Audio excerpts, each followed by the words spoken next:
Todos e a todas, vamos aguardar só mais um pouquinho, já vai começar.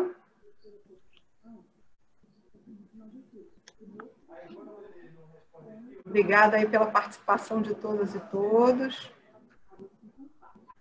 Boa tarde a todos, boa tarde a todas. Tá hoje, né, no Dia Mundial da Conscientização de Alzheimer, a Rio Grandeza tem a grande satisfação de realizar este evento, que, na verdade, é um evento para abordar temas tão significante quanto mais importante ainda para quem tem parente nessas condições. No mundo de hoje, nós temos aí, para que os senhores tenham uma ideia da grandeza dessa doença, ou seja, a grandeza em termos de tamanho dela, né? De quantidade. Nós temos 35.600.000 pessoas em todo o mundo sofrendo de Alzheimer hoje.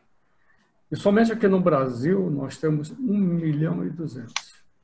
Então é um número muito expressivo e uma doença que ela vem traiçoeiramente trazendo significado para a pessoa, para os familiares e de uma forma muito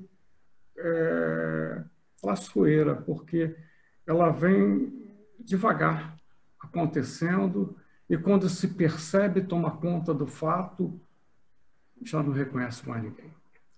Eu tive a oportunidade de ter um amigo que era meu médico particular, em que assim aconteceu. E quando eu disse para a mulher dele que eu ia visitá-lo, não vem não, que ele não te conhece não. Então, isso é muito triste. E hoje eu tenho uma pessoa também que eu ajudo, em que a Terezinha me ajudou muito para formar os cuidadores sociais para cuidar dessa pessoa, em que começou dessa forma, né? E temos que ter um cuidado também, porque a Terezinha certamente vai falar sobre isso.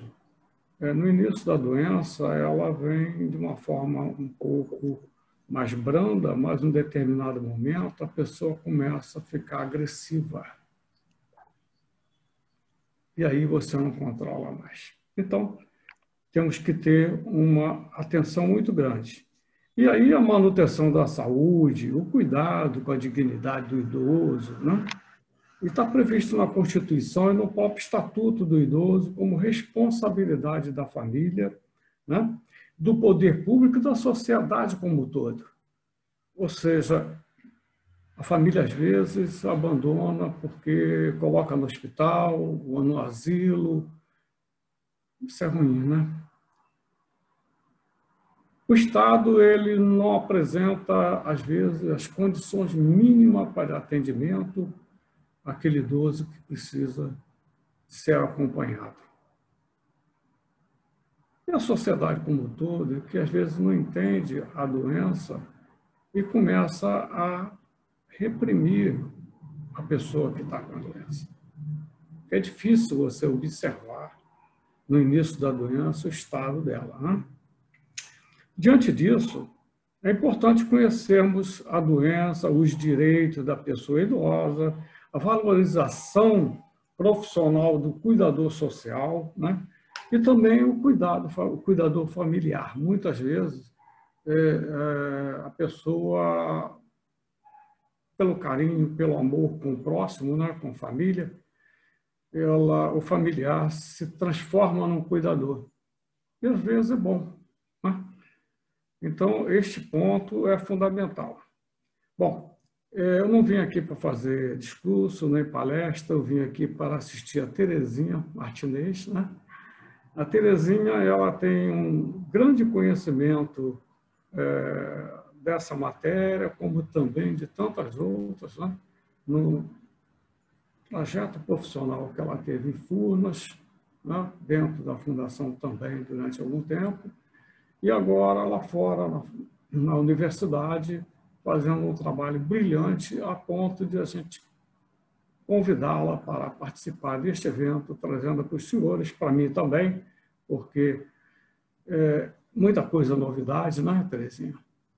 Os pontos fundamentais. Terezinha, a palavra é sua, fique na sua casa. Bom, boa tarde, muito obrigada. Meus agradecimentos profundos ao doutor Horácio, a Raquel, a Patrícia, ao Luciano, a equipe toda, ressaltando que essa é a casa onde eu comecei a minha carreira, em 76, na divisão de ação comunitária .R. Então, nasci dentro dessa casa, dentro da Casa Furnas e dentro de outras casas, né? E agradecendo pela relevância também, pela oportunidade de tematizar a questão social da doença de Alzheimer, né? E aí acho muito importante demarcar algumas pontuações históricas sobre o nosso trabalho como cuidador social, né? Eu sou da Associação Nacional de Gerontologia, embora a entidade, no momento, esteja em fase ainda de não estar ainda devidamente funcionando novamente, mas nós, nessa casa, que é a Associação Nacional de Gerontologia, nasceu juntamente com a Fundação Real Grandeza, com Furnas, o Comitê Furnas da Ação da Cidadania, a grande corrida na época em que pouco se falava do cuidador e pouco se conhecia a respeito do cuidador. Pioneiramente, nessa trajetória toda, onde a ANG desenvolveu vários cursos junto com a Fundação Real Grandeza e com Furnas, nós temos um histórico assim muito forte, porque é a única fundação do Brasil e que desenvolveu um curso de cuidador de Alzheimer e mesmo um trabalho social. Essa é a nossa primeira apostila que nós desenvolvemos na Fundação Real Grandeza em 2005, já com a preocupação de trabalhar a doença de Alzheimer, um curso inédito, foram feitos 3 cursos enormes, porque naquela época não tinha, talvez, a facilidade de hoje, de turmas de 15, 20, nós tínhamos familiares participando, aposentados, ativos, né? E ainda extramuros, saindo para desenvolver essas atividades nas barragens, e quase todos esses cursos financiados e apoiados pela Fundação Real Grandeza. Então, é um orgulho muito grande quando o marco histórico começa exatamente com a fundação nas barragens, onde nós também levamos os cursos para os aposentados, para os ativos, né, para os dependentes. Então, hoje é o Dia Mundial da Doença de Alzheimer. Por que a questão do cuidado é tão importante, né? Antes, eu queria assim, começar a fazer um agradecimento ao grupo de professores do curso de cuidador nosso, que iniciaram esse trabalho, principalmente o Dr. Serafim Fortes Paz, que está em Portugal, está nos assistindo, e que, nesse momento, nos coloca numa posição de responsabilidade com o trabalho do Alzheimer. Trabalhar com Alzheimer é um trabalho de humanização.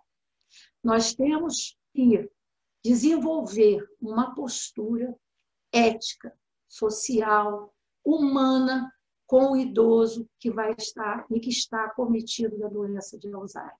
O Alzheimer é uma doença progressiva e que vai gradativamente, né, degenerando os nossos neurônios, criando para nós várias limitações, tanto no campo motor, tanto na questão social, quanto na nossa identidade social.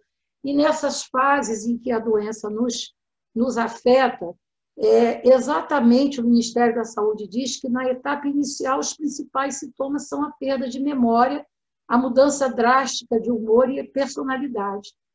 Na segunda fase, também prejuízo na execução de atividades rotineiras, como ir e vir sozinho dos lugares. E o paciente necessita de monitoramento. E é justamente na terceira fase, onde ele já tem uma perda praticamente total das lembranças e da capacidade motora. E por que conhecermos a doença? Vamos para o contexto familiar. A família, normalmente, ela se vê surpreendida inicialmente com alguns comportamentos da nossa pessoa cuidada, do nosso idoso, aparentemente com distúrbio de humor, um pouco mais isolado dentro de casa, não colocando-se muito, não conversando, não se socializando. Então, é exatamente nessa fase em que o familiar deve procurar meios para suprir essas primeiras observações. Que olhar é esse que nós devemos ter no início, nos primeiros momentos do aparecimento da doença? Então, é muito importante, porque a família, quando ela se vê dentro desse contexto, ela não conhece a doença, ela não sabe a origem da doença, ela não sabe quais as consequências. E aí começa o nosso grande momento social, que é exatamente a escolha de quem a escolha ou a solicitação de quem vai cuidar do nosso idoso. E é muito difícil, porque, com o desconhecimento da doença, as pessoas acham que o quadro é irreversível. A doença de Alzheimer não é irreversível, ela é progressiva. Inexoravelmente, ela não tem e não há possibilidade de uma cura, principalmente agora, com os últimos estudos, a gente já tem alguns avanços, mas a capacidade cognitiva ela vai se alterando, que é exatamente o nosso comportamento, o nosso humor, né? Exatamente a nossa forma de convivência. Esse cuidador familiar, que está dentro de um contexto muito culturalmente diferenciado, ele vai, nessa primeira indagação, ver exatamente o que ele vai fazer com o paciente. E aí começa as grandes contradições desse cuidado. Porque cuidar não é tão simples. Não se fala no cuidado no sentido operacional. Eu tenho que aprender a dar banho, a fazer higiene, a colocar a medicação em dia, a administrar os medicamentos. Cuidar é algo muito mais profundo do que basicamente olhar para uma pessoa que vai vendo gradativamente e vai, de alguma forma, logo no início, sentindo que há algo estranho acontecendo. E essa família que não tem conhecimento da doença deverá estar preparada para conhecer, para cuidar. É preciso conhecer. Conhecer a doença, conhecer suas consequências, conhecer as causas, conhecer a rede de suporte que está disponibilizada para que essas pessoas possam ter um atendimento. Esse cuidado ele é muito complexo, porque ele não envolve somente as consequências da doença, nem as dificuldades que a doença vem a provocar. Ele tem a ver também com o papel desse cuidador.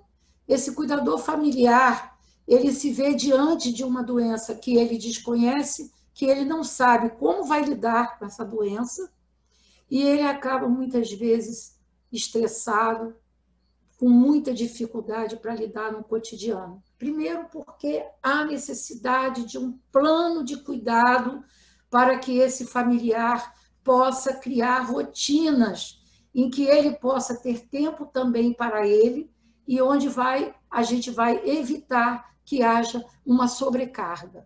Essa sobrecarga ocorre porque nem todos da família poderão desenvolver esse cuidado.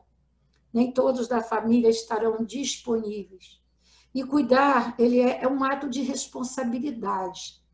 Ele não é tão simples. Eu preciso ter amor, carinho, aí eu tendo só isso, somente isso, eu estou em condição de ajudar o meu idoso. Não. Eu preciso de conhecimento, eu preciso de ter exatamente um plano elaborado para que eu possa aprender a fazer uma interpretação desse cotidiano. É um mundo novo. A pessoa está ali todo dia, muitas vezes repetindo a mesma história, que ocorre inclusive na primeira fase, apresentando distúrbio de personalidade, distúrbio de humor, e nessa segunda fase também há prejuízo na execução das atividades rotineiras, como ir e vir sozinho na rua. Às vezes vai ao supermercado fazer uma compra e chega no supermercado, lá ele fica. Então, já são os primeiros sinais que a família deve procurar um especialista para justamente obter um diagnóstico mais, vamos dizer assim, aprofundado.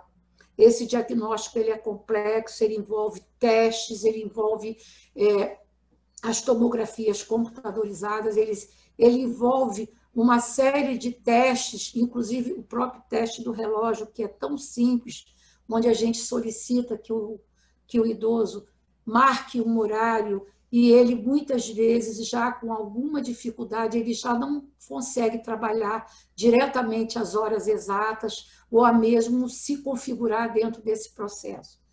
Então, qual seria o papel do cuidador? Ele tem o afeto, ele tem o amor, ele tem o carinho, mas ele vai exatamente suprir as atividades de vida diária que esse idoso não está conseguindo realizar sozinho. Então, essas atividades, já na segunda fase, o banho, a higiene, a alimentação, muitas vezes há um comprometimento, principalmente na terceira fase, onde há perda praticamente das lembranças e das capacidades motoras. Uma grande lembrança é a memória imediata também. A memória imediata é a primeira a ser afetada. Muitas vezes você coloca um objeto na mão, entrega para a pessoa e a pessoa ela já esqueceu que pegou aquele objeto e que objeto é aquele. Então, é um mundo novo, eu costumo usar essa terminologia que fica mais assim, de uma maneira mais simples, esse mundo novo que se revela a todo momento e que ele vai, de qualquer forma, a todo momento ele vai contar uma mesma história, ele vai repetir o mesmo tipo de comportamento, e quando ele repete essa própria história, se não houver conhecimento da doença, a gente pode achar um pouco estafante estar ouvindo as mesmas histórias. Cada história tem um fragmento, cada fragmento tem uma grande dose de afeto, de desejo daquele idoso de estar colocando fragmentos de sua história. E cabe ao cuidador familiar estar preparado para lidar com essas mudanças. Inclusive, como ele perde a capacidade das funções simples, como tomar banho, e até praticamente lembranças do passado, é muito interessante que o familiar comece a utilizar principalmente as fotografias, fragmentos de fotografias que muitas vezes ele consegue identificar.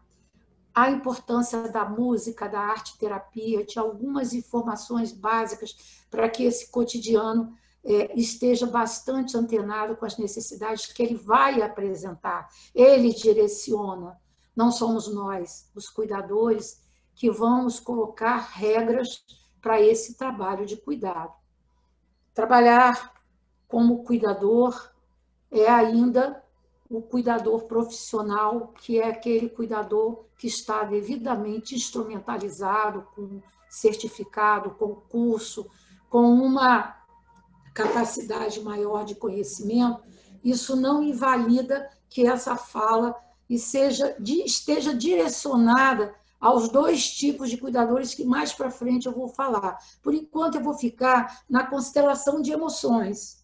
Vamos falar um pouquinho onde a gente tem a ansiedade do dia a dia, a gente tem os conflitos familiares, a gente tem no nosso caso agora no momento, uma pandemia ocorrendo onde todos ocupam o mesmo espaço da casa e no mesmo espaço da casa muitas vezes vai estar inserido o nosso cuidador e o nosso idoso, junto com toda a família, principalmente agora, nesse momento.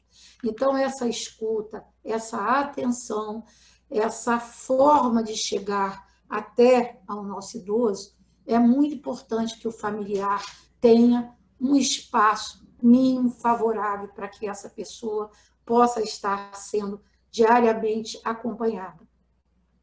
Esse cuidador familiar, ele se estressa, ele tem cansaço, ele tem momentos. Por quê? Porque o número de pessoas disponíveis para cuidar é muito insuficiente. Então, a gente, de alguma forma, alguns pontos básicos nós temos que nos preocupar. O que é o nosso Estatuto do Idoso? O nosso Estatuto, ele diz que é obrigação da família, da comunidade, do poder público assegurar o idoso com absoluta prioridade à efetivação do direito à vida, à saúde. Então, nos cabe essa responsabilidade. Ele não é um paciente passivo, ele é um ser humano sendo atendido através de um trabalho humano. Não vamos dar ao paciente de Alzheimer, ou paciente, uma condição passiva de receber o cuidado. Ele tem capacidade de resgate de alguns momentos da sua autonomia, ele tem capacidade de resgatar a sua alegria, a sua fala, a sua verbalização, as suas necessidades e principalmente a sua autonomia. Então, é muito importante que a família tenha em casa o Estatuto do Idoso e a própria Constituição, que deixa claro o direito à saúde, o direito à qualidade de vida dessa pessoa. Então, a questão do cuidador familiar é muito importante que as instituições públicas, privadas, todas irmanadas, estejam atentas à importância de programas de cuidadores, programas de cuidador social, onde a família possa recorrer a uma estrutura sólida de supervisão. Estrutura essa que foi montada na nossa empresa e dentro da própria fundação, que é o programa de cuidador social, onde o familiar recebia a visita do assistente social, que fazia todo o acompanhamento a esse familiar, as visitas ao idoso, e justamente para sanar essas dúvidas e essas dificuldades do dia a dia. Então, o cuidador familiar, ele tem a sua importância dentro desse contexto. Eu ainda me preocupo muito com a pandemia, eu me preocupo muito com o espaço social que esse idoso ocupa dentro da casa, né? E até porque sabemos que há uma discriminação social muito grande com relação à pessoa idosa, onde muitas vezes somos vistos como retrovisores. Não somos retrovisores, somos seres humanos, somos pessoas com capacidade de participação, não somos pessoas adoecidas o tempo todo. Podemos ter, em algum momento de nossas vidas, uma doença, mas não podemos ser vistos e sermos olhados como pessoas doentes, nem mesmo no Alzheimer, porque o Alzheimer nos permite exercitar essa sociabilidade que o idoso necessita. Essa sociabilidade que é colocar a revista no chão para participar com o idoso, para lembrar com ele de coisas que ele indica naquelas revistas que estão no chão, já é um exercício de sociabilidade. Receber visitas, sair de casa, passear, desenvolver uma atividade de lazer. Então, o familiar, ele tem que estar. Nós estamos com um número de Alzheimer no mundo de 35 milhões. E no Brasil, 1,2 milhão. Não temos políticas públicas específicas para o nosso idoso acometido da doença de Alzheimer. Temos algumas entidades, que ao final eu vou enumerar, que desenvolvem trabalhos muito bons dentro dessa área, mas ainda não temos uma eficácia, onde o familiar possa recorrer, seja para chegar a um neurologista, para chegar ao médico, para elaborar um diagnóstico preciso da doença de Alzheimer. Então, se temos poucos recursos, vamos captar quais são as redes de suporte disponibilizadas na sociedade. Mais adiante, prometo falar um pouquinho sobre algumas redes que eu considero fundamentais, né? E dentro dessa pandemia, eu, como experiência própria, pessoa, eu aprendi a importância do círculo de amizade, do círculo de amigos, do círculo de pessoas que podem nos ajudar com um telefonema, com uma conversa, porque essa escuta, oi, bom dia, tudo bem, você está bem, tudo bem? Acabou o diálogo. Não é escuta, não é acolhimento. Acolhimento, bom dia, você está bem? Como você está? Como você está passando? Ah, mas ele não fala, ele não entende direito. Eu posso fazer uma fala, eu posso orientar a família a oferecer um material para discutir com ele dentro das possibilidades que ele apresenta. Quando eu chamo do mundo novo, é aprender a decodificar. Pode ser que no mundo novo de um paciente, que eu costumo toda hora estar falando na palavra paciente, pelo costume de utilizarmos a questão do processo médico dentro dessa perspectiva. Mas a perspectiva é cuidador, pessoa cuidada. Pessoa cuidada pode ser um idoso, pode ser uma criança, pode ser um adulto, pode ser qualquer pessoa em situação de vulnerabilidade e risco. Então, eu acredito na possibilidade de uma dinâmica social maior com essas pessoas e que é possível movimentar essa autonomia. Se ele ainda vai à rua, ele pode chegar a um contexto em que ele pode fazer uma visita, ele vai. Então, tem que ser analisado com muito cuidado todas essas mudanças sociais que vão ocorrendo. E é lógico, claro, é evidente que é muito importante que a família esteja informada da rede de suporte social que vai estar à disposição para que ela possa buscar. Eu quero falar um pouco do cuidador profissional. Temos o nosso marco histórico em 1993, quando foi desenvolvido os primeiros cursos de cuidadores no Rio de Janeiro, mais precisamente na Associação Nacional de Gerontologia, junto com Furnas Centrais Elétricas, Fundação Real Grandeza e Comitê Furnas da Ação da Cidadania. Um projeto inédito que formou cerca de 7.000 cuidadores no Rio de Janeiro. Uma experiência tão inovadora que ela chegou ao domicílio, com supervisão continuada.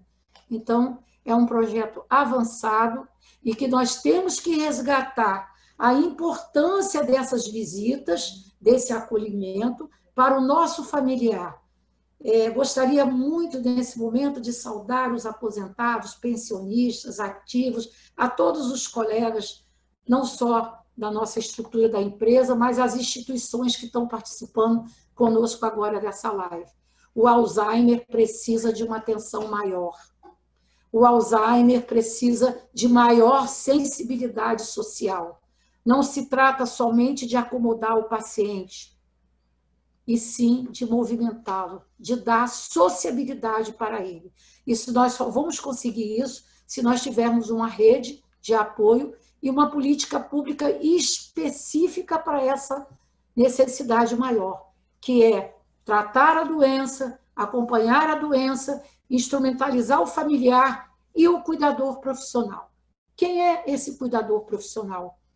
Ele começa, a gente já nos primórdios, quando a gente já tem o início das primeiras atitudes de cuidado, o cuidado já é tão antigo quanto a nossa própria existência. Mas há que se ter uma responsabilidade muito grande com relação à formação desse cuidador. O nosso curso e os outros cursos de cuidadores, que todos serão citados oportunamente, nós temos a preocupação de capacitar, de instrumentalizar o cuidador para que ele possa ajudar o idoso nas atividades de vida diária, ajudar na sociabilidade, ajudar no lazer, ajudar na convivência do dia a dia, né? Então, ele não é um outro profissional que esteja ligado a atividades domésticas. O cuidador, ele tem um comprometimento com a pessoa cuidada. E ali ele faz um curso de formação que na nossa lei, no nosso resgate futuro para a regulamentação da profissão, está em 160 horas, com profissionais especializados em geriatria e gerontologia. Então, há necessidade, o mercado já está bastante movimentado com relação a a figura desse cuidador social, né? E é muito importante porque quem é o cuidador social? O cuidador social é a pessoa preparada para lidar com essas atividades de vida diária, do cotidiano. Ele tem as demandas. As demandas dos campos de atendimento são fundamentais. As demandas que vêm da saúde mental, do portador de deficiência, do nosso idoso, do especial, das crianças de uma maneira geral, em qualquer dimensão de campo social. Quem determina a forma de cuidar são essas necessidades que nós vamos conhecendo gradativamente, vamos dando capacitação para que as pessoas possam chegar a esse conhecimento. Então, eu gostaria muito de deixar assim claro, nós criamos a terminologia cuidador social para dar uma característica maior na sociedade das demandas sociais que emergem no cuidado e que vão chegar no Alzheimer, e que estão chegando no Alzheimer. E o Alzheimer não se trata somente de acompanhar o idoso, de acompanhar para as atividades de vida diária. Não é só isso. Há um comprometimento com o seu bem-estar, com a sua qualidade de vida, com a sua cidadania, com a sua dignidade. Então, a doença de Alzheimer ela está aí, é um desafio para o cuidador, por isso a importância da regulamentação da profissão do cuidador, para que tenhamos legitimidade de direitos, para que esse profissional que já está atuante há tanto tempo, há mais de 20 anos no campo de atuação, e ainda sem uma regulamentação. Por que a regulamentação? Porque o cuidador ele tem uma preparação específica para poder lidar com a questão social das doenças, e mesmo não só das doenças, como também de qualquer situação adversa ou de vulnerabilidade que o idoso esteja vivenciando. Então, esse idoso acometido da doença de Alzheimer, vamos repetir quais são os instrumentos: o conhecimento do Estatuto do Idoso, da nossa Constituição, da Constituição de 1988, onde saem os primeiros movimentos também de participação com relação à pessoa idosa, né? A formação de cuidadores especializados para a gente poder, inclusive, cada vez mais colocar no mercado de trabalho, porque já existe uma procura muito grande e já é solicitado certificado de curso de cuidador, em larga escala, coisa que há 20 anos não se dava tanta importância. Ele é confundido muitas vezes com profissionais de outras áreas, né? E muitas vezes as pessoas o contratam e o colocam na atividade doméstica, esquecendo que ele está ali comprometido exatamente para desenvolver o cuidado desse idoso. E se ele sai desse campo, desse posto de trabalho, muitas vezes pode acarretar em problemas para o próprio idoso. Aí não é um cuidado social. Tá? As atividades domésticas elas são importantes, em caso de necessidade, o cuidador pode estar, ele vai fazer e vai realizar atividades, às vezes necessárias, quando o idoso está, inclusive, sozinho, mas o que ele não pode é assambarcar o papel e a função da administração de uma casa. Ele tem um papel fundamental, que é de comprometimento com a melhoria daquela pessoa idosa que ele está cuidando. E aí, a gente vem agora para discutir... pode passar. A questão da saúde do familiar que está cuidando e do próprio cuidador profissional. Se ele não tiver o cuidado com a saúde dele, o projeto de vida dele, a vida dele devidamente equilibrada, ele também poderá chegar a uma doença. E muitas vezes até o falecimento do próprio cuidador, porque o desgaste é muito grande, o compartilhamento é mínimo e poucas pessoas estarão ajudando nesse cuidando de quem cuida. Então, é muito importante que o cuidador tenha a sua vida, a sua estrutura de vida pessoal devidamente em equilíbrio, que ele possa fazer um esforço para que isso possa ocorrer, para que ele não tenha mais tarde, né, exatamente problemas de saúde. Eu tenho, assim, o maior orgulho de ter visto nascer, no Rio de Janeiro, o grande projeto de cuidador social. E que hoje nós temos toda uma trajetória que está aí à disposição, histórica, mas esse olhar apurado sobre o ser humano que está ali, que sempre foi independente, de repente ele se vê necessitando de alguém que dê um banho, alguém que o auxilie nessas atividades. É muito constrangedor. Por isso a importância da preparação, pelo cuidado, pela sensibilidade das pessoas, né? E que tenha políticas públicas para as famílias. Por que não? Para que as famílias possam encontrar suporte nesse cuidado. Agora, cuidarem sozinhos, com custo farmacológico alto, sem ter um local ou um programa de suporte a familiares cuidadores. Seria muito importante. E nós começamos a fazer isso em 1993, quando instauramos as primeiras visitas domiciliares aos nossos aposentados, aos nossos pensionistas, às pessoas que nos procuravam justamente para dar esse atendimento. E o cuidador profissional também a mesma coisa. A importância da regulamentação para que ele não possa estar desenvolvendo atividades paralelas, ele não possa ser, de certa forma, um servidor doméstico.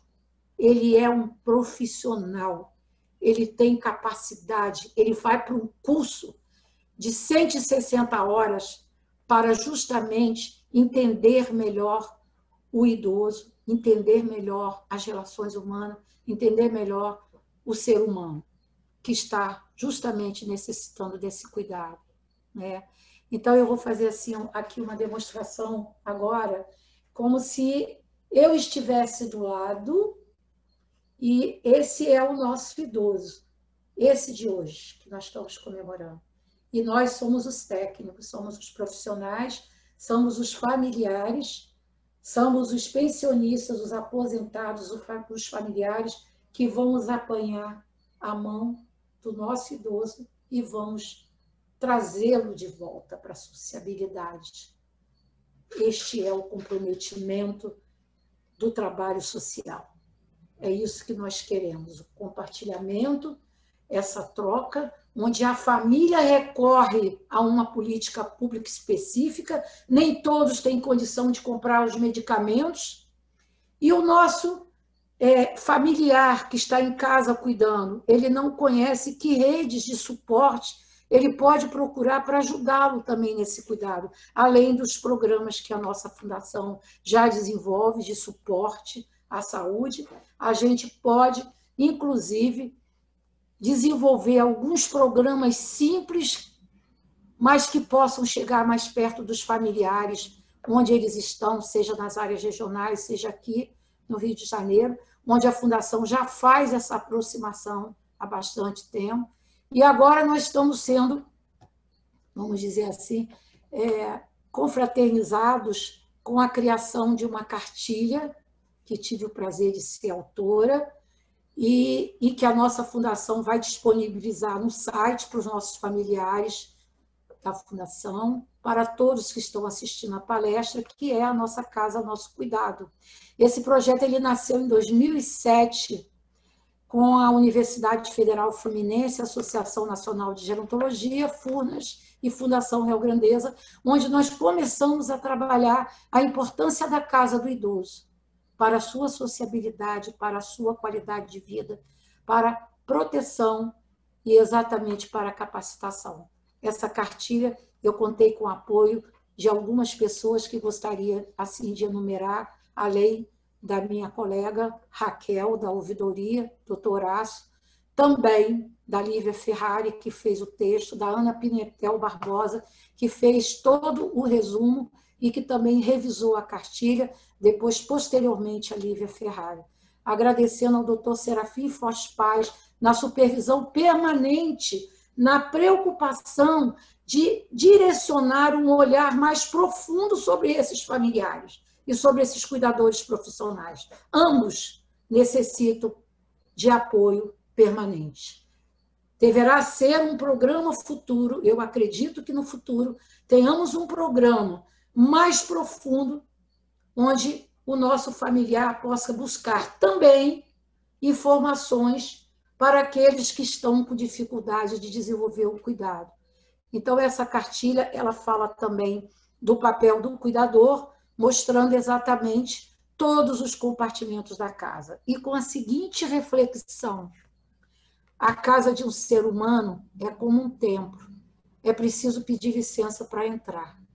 Até quando vamos realizar uma visita para o nosso idoso, temos que ter esse cuidado. Temos que ter essa permissão. Então, essa cartilha, ela traz uma contribuição de todos os compartimentos da casa, mas ela traz uma contribuição maior. Ensinar ao familiar, ao cuidador profissional, trazer uma contribuição sobre um exercício de sociabilidade que a gente pode realizar na nossa casa, nosso cuidado, e que a gente vê hoje a Fundação realizando esse sonho, que é exatamente uma cartilha mais direcionada à casa, ao cuidado à casa, principalmente ao paciente demenciado. Então, eu gostaria, assim, de deixar claro não uma visão tão crítica, mas que possamos unir esforços entre setores privados, instituições públicas, associações, escolas. Já deveríamos estar no currículo da escola, devemos estar com um currículo voltado para ensinar às nossas crianças o que é de fato cuidar, né? Então, a gente, assim, esse ensinar, eu vou dar apenas um exemplo pequeno, mas muito importante para mim.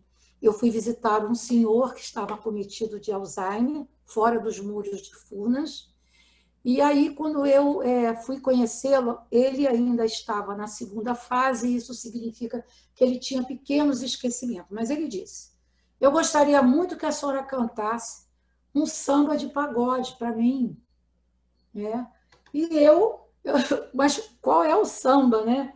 Aí ele foi falando o nome de vários sambistas e eu comecei a cantar um pouco com ele.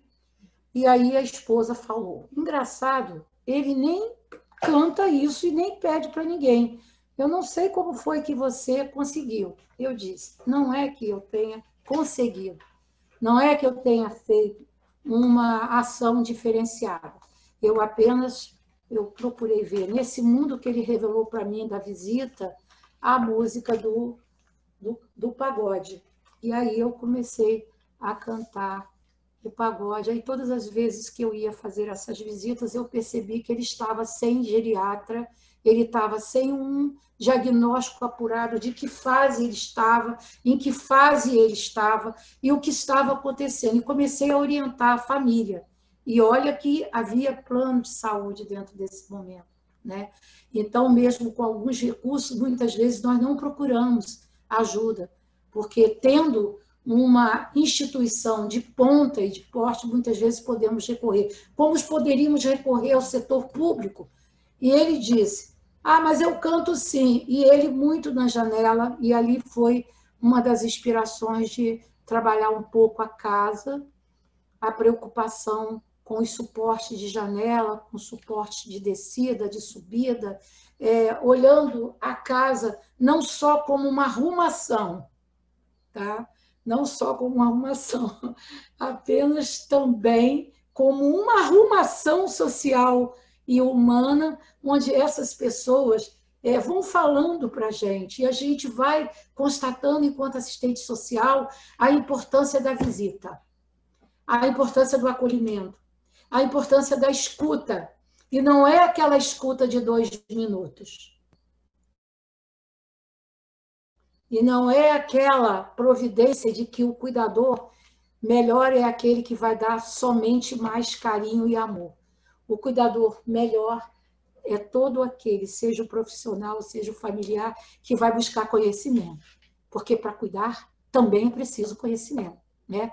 E como Leonardo Boff diz que estamos numa sociedade um pouco descuidada e descartável, que não deixemos que nossos idosos estejam sendo descartáveis, como muitas vezes fazemos sem a gente pensar, e a gente acha, né?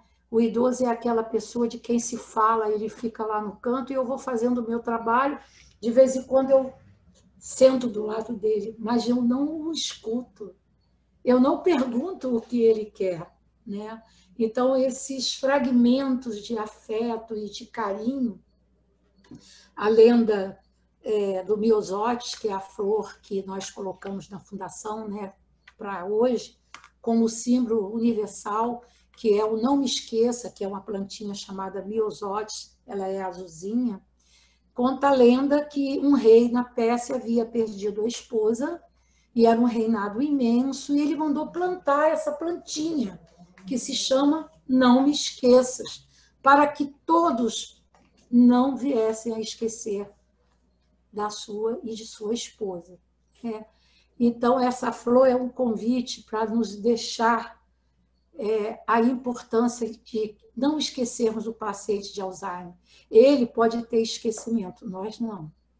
Nós temos um comprometimento de amor, mas antes de um comprometimento de amor, temos um comprometimento de respeitá-lo, de dar-lhe cidadania, porque a cidadania existe em todos os momentos de nossas vidas. Ela não é um privilégio das outras faixas etárias. Muito obrigada.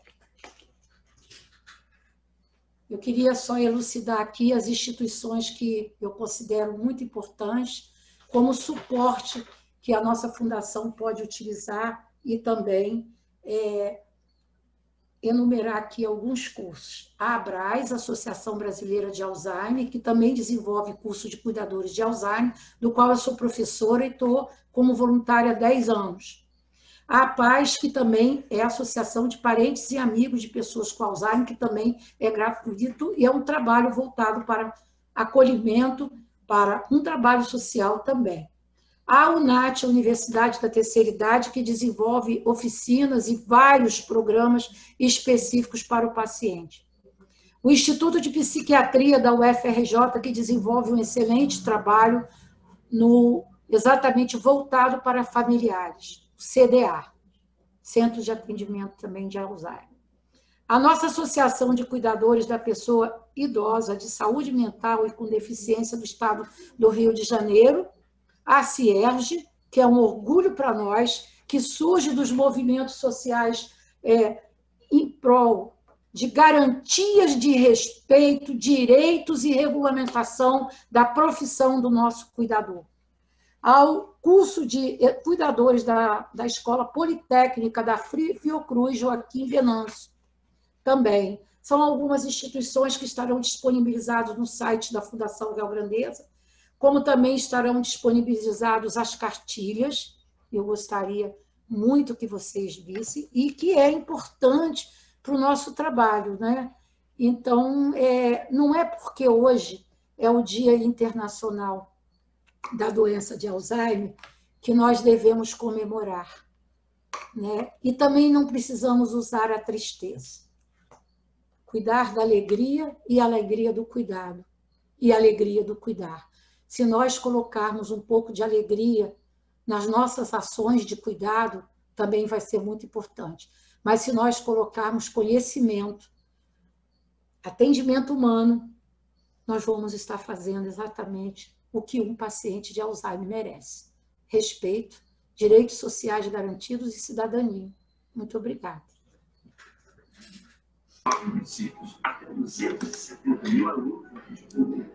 Muito obrigado, professora Terezinha.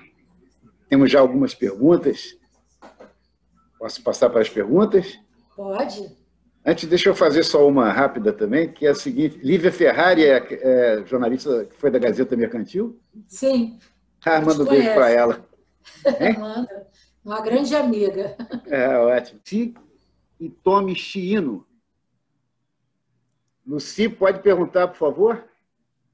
Vamos seguir, então, para Priscila Pimentel Gomes.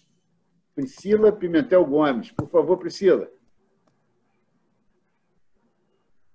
Olá, tudo bem? Bem, boa tarde a todos. Muito feliz de estar aqui escutando a professora Terezinha, como sempre, acolhedora nas suas falas, né? E uma pessoa incrível, né? Caiu. Não, Lucia, só um instantinho, Lucia. Pode falar, Lucia, desculpe. Oi, é Priscila. Lucia, não, Priscila, desculpe. Isso, estão me escutando? Sim. Estamos. Ah, tá certo. Bem, boa tarde a todos. É uma felicidade muito grande para mim estar aqui nesse encontro, né? Nessa palestra com a Terezinha, com todos. Terezinha, essa pessoa incrível, essa profissional ímpar, né? Nessa área do cuidado, do envelhecimento. É uma felicidade muito grande para mim. Na verdade, eu até coloquei aqui no chat, mas a minha pergunta é de que forma que a gente identifica, né, que o cuidado pode ser um objeto de uma transformação social, né? Se a gente está falando muito no cuidado, a Terezinha sempre pontua em relação às pessoas mais próximas, mas de que forma isso tem uma amplitude maior? Essa é a minha pergunta e é isso que eu queria saber. Muito obrigada, um beijo carinhoso, Terezinha, parabéns, viu? Obrigada. Eu creio que quando você fala em amplitude desse processo, né, a gente tem que realmente, a gente não pode estar somente no nível micro da questão do cuidado. O cuidado hoje, ele tem uma amplitude muito maior. Haja visto estarmos vivendo uma pandemia, onde o descuido é muito grande, não é, minha gente? Nós estamos com muitas dificuldades de nos instrumentalizarmos para efetivar esse cuidado, principalmente nas ruas e nas nossas casas. Então, eu vejo essa amplitude do cuidado perpassando programas sociais pelas instituições privadas e públicas, mas não no sentido combativo, no sentido do cuidado, de despertar nas pessoas a importância do cuidado hoje, nesse quadro que nós estamos vivendo. Eu vejo por esse aspecto, né? Eu acho que está muito claro para nós a importância desse cuidado. Nós tivemos que passar para o domicílio toda a nossa vida social, a nossa vida pessoal, o home office, né, que a Raquel me ensinou, porque, é lógico, a gente fala, home office, mas a gente não sabe a carga de estresse que um trabalho desse deve estar antenado com cuidado, com o projeto de vida daquelas pessoas. Ainda mais se nós tivermos um paciente ou uma pessoa acometida de alguma doença, muito mais os programas terão que avançar. Seria um novo domicílio empresarial, seria um novo paradigma, né, social, para que a gente possa nos comprometer a fornecer um cuidado humano para as pessoas. E eu acho que quando há essa aproximação de ter passado para casa, e mesmo a tecnologia, que eu agora estou até com paraquedas mais aberto, porque eu já estou gostando mais de conhecer, porque a gente tem que ter a humildade para fazer essa transposição. Agora, o que a gente não pode é combater. Eu acho a linguagem atualmente muito combativa com relação à pandemia. Eu estou fazendo uma correlação da pandemia com o cuidado, porque as fundações, as nossas entidades estão fechadas, nós estamos privados de uma certa sociabilidade. Então, o mundo do trabalho, o mundo do ser humano, o mundo da convivência humana está já dentro dos domicílios. Temos que desenvolver tecnologias sociais. Obrigada. Espero que tenha respondido. Obrigado, Priscila. Álvaro Menezes, pode falar.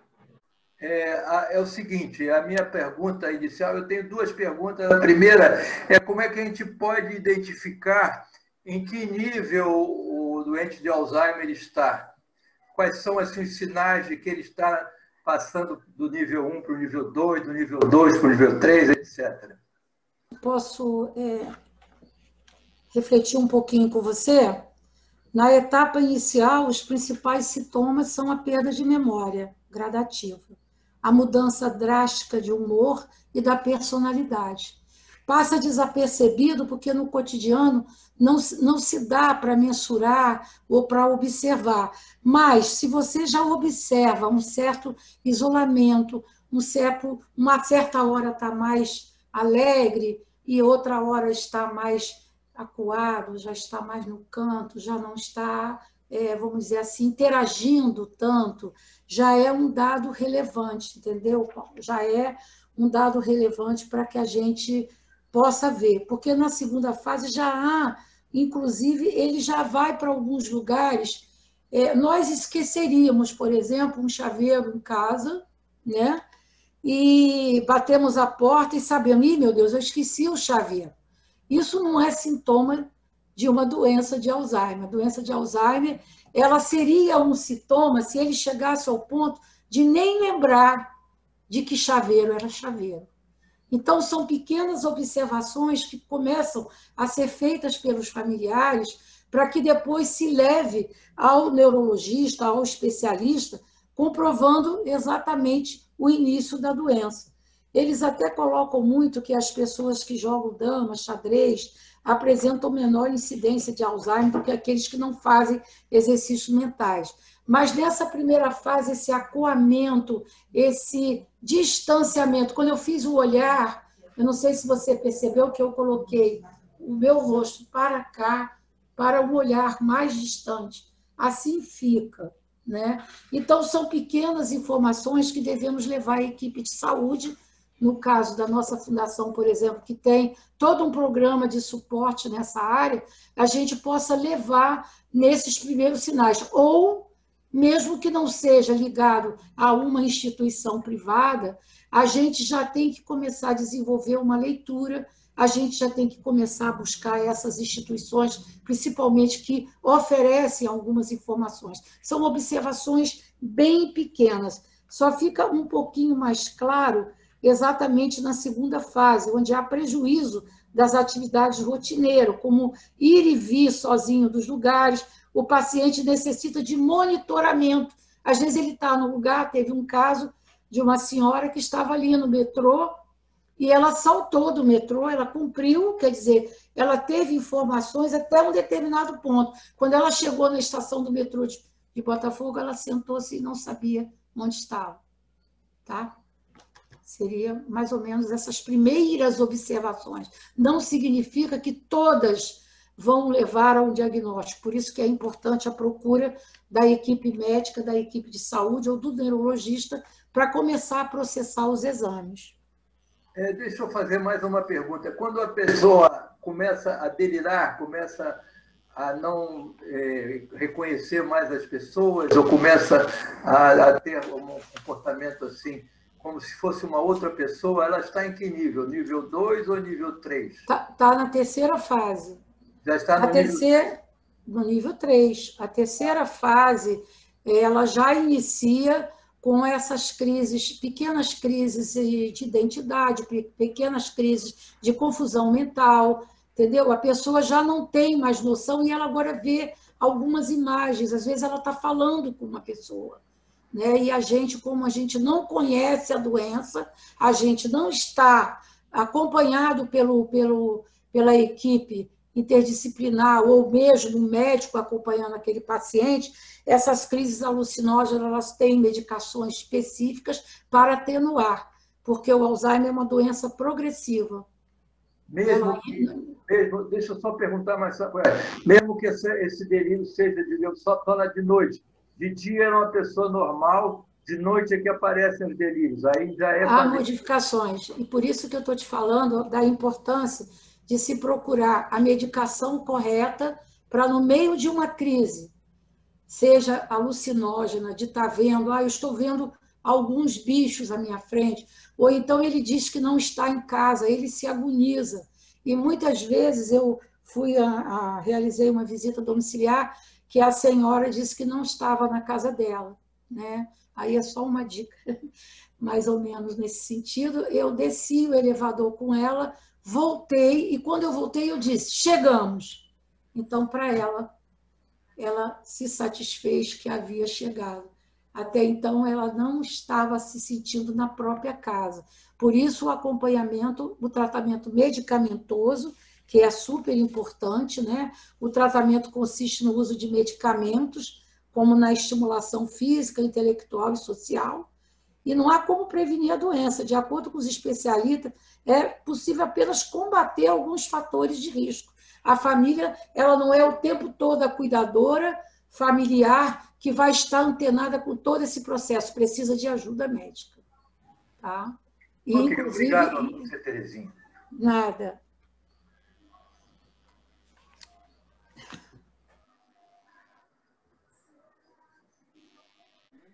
Professora, temos algumas perguntas aqui que estão por escrito. Eu vou ler aqui algumas.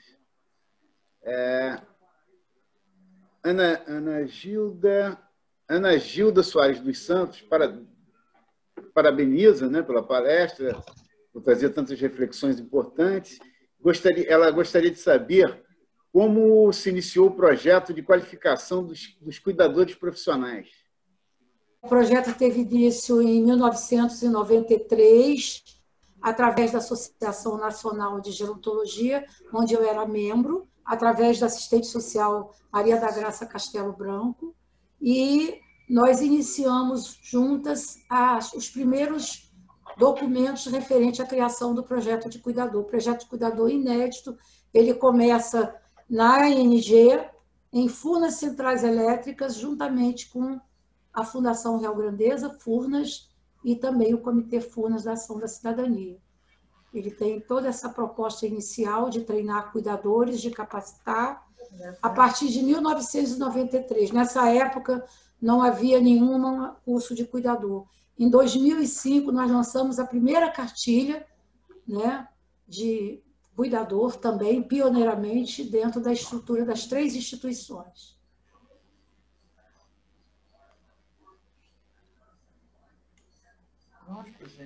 Vamos à outra pergunta, então. Temos aqui a pergunta de Mara Paim. Ela fala sobre uma portadora que conviveu durante algum tempo, que as dificuldades enquanto cuidadores familiares foram muito grandes e as pessoas de lá tiveram que levá-la para uma instituição de coração partido e tal, no início, mas muito feliz com o cuidado e a autonomia que ela passou a receber. Teria algum comentário sobre isso? Olha, nós o serviço social, nós sempre primamos pela inserção do idoso, de forma que ele possa estar no seu meio familiar, sendo acolhido no meio familiar. Por isso que eu acho importante continuar o programa de cuidador social, que é muito importante justamente nesse momento em que a família vai recorrer a outras instituições. Eu acredito que tenha havido alguma necessidade maior que chegasse a esse tipo de opção, mas acho que devemos tentar todas as opções possíveis de inserção do paciente de Alzheimer no seio da sua família. E ele chegar até uma instituição, chama-se instituição de longa permanência, por outras necessidades médicas, por outros diagnósticos necessários nesse caso. Agora, a nossa defesa é a preservação da cidadania, da autonomia e dos direitos sociais da pessoa idosa. Achando muito importante a ILPI procurar uma instituição de longa permanência, onde ele também pode encontrar um bom trabalho de acolhimento. Agora, de acordo com o Estatuto do Idoso e com a Constituição, nós vamos para essa inserção. Agradecer, Terezinha, a presença dessa magnífica pessoa diante de um quadro totalmente social, a quem conheci lá na década de 70, quando ela entrou, né, em Furnas. Aliás, entrou na Real Grandeza. E sempre com essa característica de ajudar as pessoas, sem se importar aonde vai pesar para ela no trabalho. Ou seja, ela busca ajudar de qualquer maneira quem quer que precise. E aí essa criatura maravilhosa que vocês conheceram com essa palestra excelente e que está dando a Rio Grandeza, em nome da diretoria, faço aqui agora meu agradecimento a você, Terezinha, ao Luciano com apoio, a Raquel que coordenou esse trabalho junto com a Patrícia, as demais equipes. Enfim, nós estamos de braços abertos para qualquer evento que você queira, que você deseje participar conosco, podemos fazer assim. Porque, acima de tudo, a Rio Grandeza tem uma preocupação muito grande com a saúde de seus participantes. Ok? Muito obrigado, Terezinha. Fica com Deus. Obrigado a todos, obrigado a todas. Obrigada. Terezinha, maravilhosa apresentação. Tá aí, assim, não poderia ser melhor, né? Uma pessoa melhor para esse dia, para tratar esse assunto, uma pessoa com a tua capacidade, com a tua especialização, né? Eu te conheço já, não vamos falar aqui quantos anos, para disfarçar, né?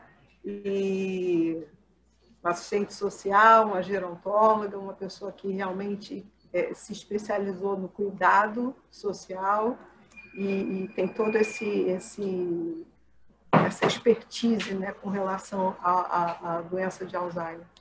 Então, muito obrigada, tá? E até a próxima, que vai ser muito em breve. Se Deus quiser. Um abraço. Obrigada a todos. Um abraço para todos presentes. É muito... Obrigada, doutor Horácio, obrigada pelo apoio de sempre. Obrigada à Fundação Rio Grandeza e também ao doutor Sérgio Wilson e toda a equipe da Fundação. Muito obrigada.